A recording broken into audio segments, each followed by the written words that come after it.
Bonjour à tous, bienvenue à notre méditation quotidienne. Quelle joie de se retrouver jour après jour et de méditer la parole de Dieu ensemble. J'y trouve un grand plaisir. Quelle bénédiction d'avoir cette parole qui est riche, qui est remplie d'instructions, qui nous révèle Jésus et combien on a besoin de cette parole.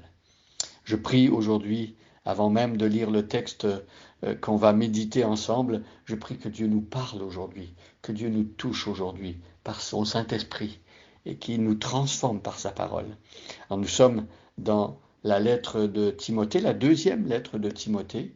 On l'a dit au début de cette série, c'est l'une des dernières lettres que Paul a écrites, une sorte de testament laissé à Timothée, qui est d'ailleurs le fils spirituel de l'apôtre Paul. Et on a vu déjà que Paul va donner des conseils judicieux, va instruire Timothée, parce que Paul a à cœur ce jeune homme. Paul veut que ce jeune homme devienne un serviteur de Dieu, un pasteur, un homme de Dieu fidèle. Et donc, il déverse de son cœur, il prie pour ce jeune homme et il remercie Dieu pour aussi, il remercie Dieu pour ce que Dieu a déjà fait dans la vie de ce jeune homme. Donc je vais lire des versets 1 et aujourd'hui nous allons nous arrêter au verset 4. Donc 2 Timothée, chapitre 1, les versets 1 à 4. Allez chercher votre Bible, ouvrez-la et suivez avec moi, je lis dans la traduction Bible du Semeur.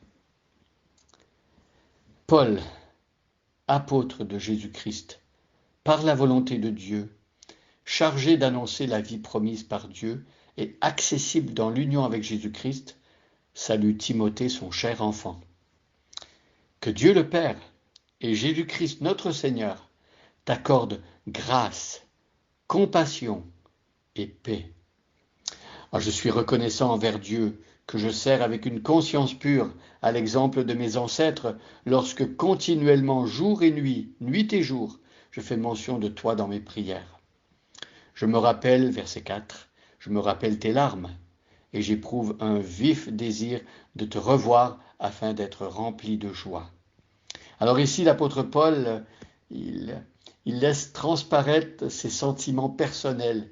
Il nous fait voir à quel point il est attaché à ce jeune homme. Alors la relation qu'il y avait entre Paul et Timothée, ce n'était pas simplement la relation que un patron peut avoir avec son employé, quelque chose d'un peu distant parfois ou professionnel. Non, Paul, il considère Timothée comme son propre fils et on voit ici que Paul nous dit que lorsque sans doute Timothée et Paul se sont séparés, eh bien Timothée a dû pleurer. Timothée était très attaché à Paul comme à un père et Paul dit, je me rappelle tes larmes. Paul avait été touché, ça l'avait marqué que Timothée pleure lorsque les deux s'étaient séparés. N'est-ce pas que ces larmes nous montrent en quelque sorte l'attachement que les deux hommes avaient l'un pour l'autre. Il y a peut-être des personnes euh, auxquelles vous êtes très attachés et qui sont loin de vous. Et peut-être que vous pouvez vous identifier à ce genre de larmes. Vous avez des larmes dans votre cœur parce que vous souhaiteriez être proche d'un ami, d'un mari, d'une femme, d'un enfant, peut-être d'anciens voisins que vous avez particulièrement aimés ou peu importe. Ici, Paul, il dit, je me rappelle tes larmes. Et Paul, il dit, j'éprouve un vif désir de te revoir. Paul avait hâte de revoir son ami Timothée et il a pris même des dispositions pour le voir. Quelle joie quand on a été loin de quelqu'un pendant longtemps de planifier un voyage et de se dire bon, plus que 2 mois, plus que 3 semaines, et puis je vais voir mon fils, ma fille. Il y a parfois des situations où les parents, les enfants sont séparés. Un enfant est sur un autre continent et très très loin, et puis on n'a pas la chance de voir l'enfant très, très souvent, ou même ça peut être que l'enfant est très occupé, il est peut-être dans une ville pas si loin, mais la vie étant ce qu'elle est, on n'a pas la possibilité de se voir. Alors quelle joie lorsqu'on peut se voir à nouveau. Alors ici, nous, on a des moyens modernes de voyager rapidement et c'est plus facile de se voir, mais il faut comprendre que dans l'Antiquité, si on était assez éloigné d'une personne, ça prenait des jours et des jours, des semaines, parfois pour se rendre d'un endroit à l'autre, parce qu'il n'y avait pas les moyens de transport qu'on a aujourd'hui. Il n'y avait pas non plus l'Internet, il n'y avait pas les Zooms, ni les messengers et tout ce qu'on peut imaginer aujourd'hui. Donc, on profitait de la visite des uns et des autres, et puis on avait hâte de se voir. Ici, Paul dit qu'il a un vif désir. Donc, c'est pas simplement qu'il est content comme ça que Timothée vienne le voir, mais il a un vif désir de revoir Timothée afin d'être rempli de joie. Vous savez, euh, c'est pas charnel d'être content de voir une personne. Il y a peut-être des personnes qui se disent la seule joie valable, c'est celle que Dieu met dans mon cœur, c'est quand je prie ou quand je suis en adoration. Là, c'est une joie spirituelle. Mais il faut comprendre que la vie chrétienne, elle a aussi une dimension horizontale, c'est-à-dire que nous vivons avec nos frères et nos sœurs, avec des personnes qui nous ont impactés, que nous pouvons impacter aussi.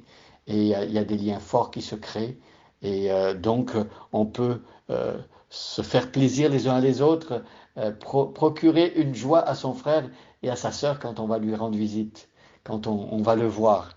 Ne nous privons pas de nous voir les uns les autres dans l'église.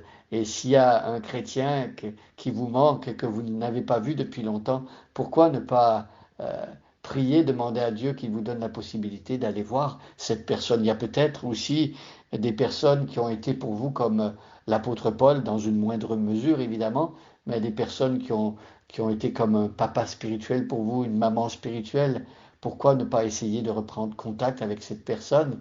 Peut-être cette personne aurait beaucoup de joie à vous revoir. Euh, je pense à cette relation entre Timothée et Paul et je me dis que dans nos églises, on a besoin de personnes plus âgées dans la foi qui adoptent en quelque sorte des enfants spirituels et qu'on puisse devenir un peu comme un apôtre Paul pour un plus jeune chrétien, un papa spirituel et accompagner ce jeune et l'aider à grandir dans la foi. Et si vous êtes un jeune chrétien, pourquoi ne pas essayer de trouver dans l'Église euh, quelqu'un qui pourrait devenir comme votre papa spirituel, une personne de confiance, une personne en qui vous voyez la maturité spirituelle et le caractère de Jésus-Christ. Vous pouvez aller voir cette personne et lui demander si elle pourrait vous accompagner aussi. Prions pour qu'il y ait ce genre de relation père-fils spirituelle dans l'Église afin que chacun soit aidé à grandir. Bonne journée à chacun et à chacune et soyez bénis.